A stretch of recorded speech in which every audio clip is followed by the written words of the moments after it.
अस्सलाम वालेकुम नाजरीन, मैं हूँ अता मोहम्मद तबस्सुम और अपने व्लॉग के साथ हाजिर हूँ।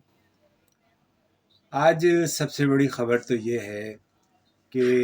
नए आर्मी चीफ का फैसला तकरीबन हो चुका है और जनरल आसिम मुनीर वो मुबारकबादें समेट रहे हैं। उनकी तस्वीरें सोशल मीडिया पर बहुत तेज़ी से फैल रही हैं और दूसरी तरफ जनाब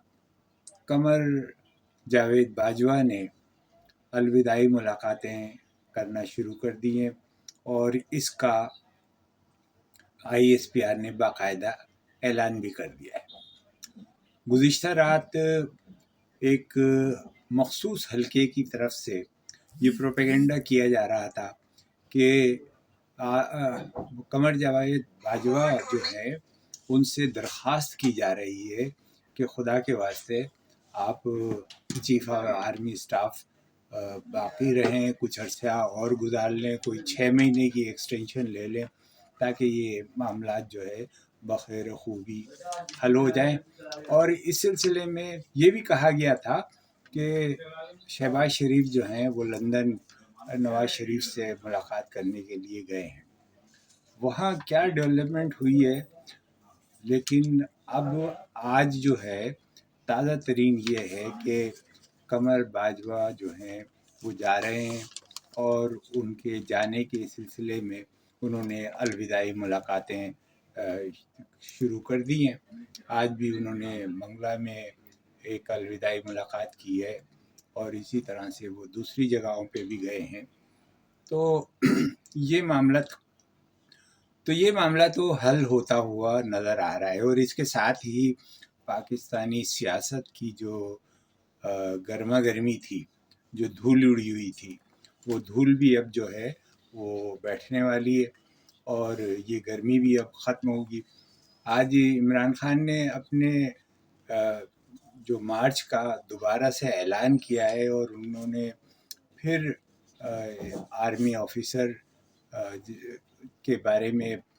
बार बार नाम लेकर कहा है कि वो इन तमाम चीज़ों में मुलविस हैं और ये तमाम तशद्दुद के वाक़यात और ये जो फिल्मों के वाक़यात ये ऐसे हैं जो उनकी जानिब से किए गए हैं। इन इल्ज़ामात का बहरहाल कोई सबूत नहीं है, लेकिन सबसे बड़ी बात ये है कि इमरान खान ने जो कहा कि मैं एक साबिक वज़ीर आज़म होते हुए अपनी FIR दर्ज नहीं करा सकता,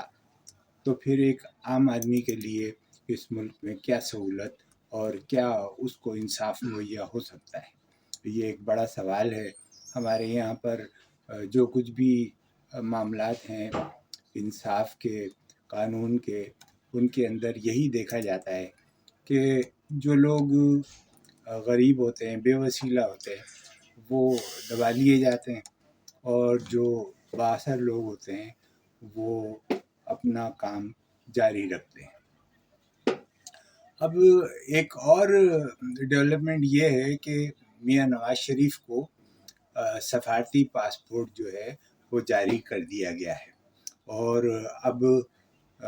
ये भी है कि वो बहुत जल्द पाकिस्तान आएंगे। ज़ाहिर है पासपोर्ट जब उनको मिल गया है तो उनके आने की जो बड़ी रुकावट है वो तो दूर हो गई। तो इम्कान इस बात का है कि नवाज शरीफ पाकिस्तान आएंगे और मुस्लिम लीग जो है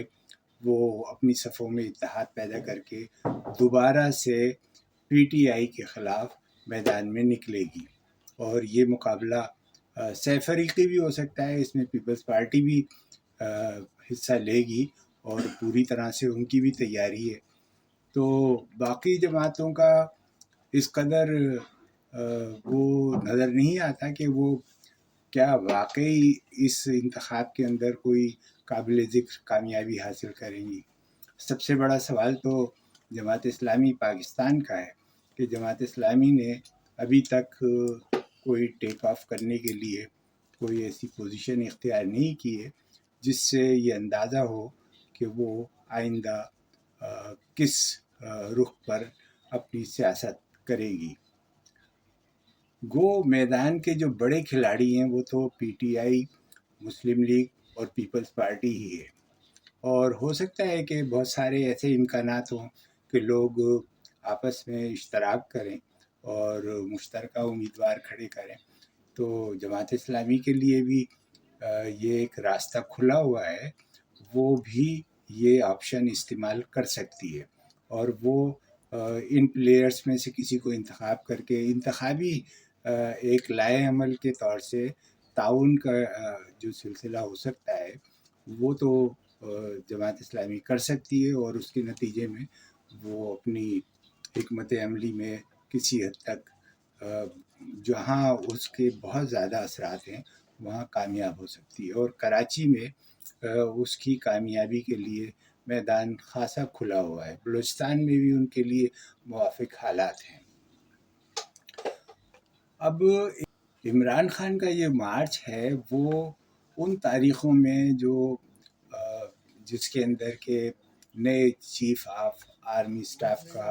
اعلان ہونا ہے، انہی تاریخوں میں تقریباً وہ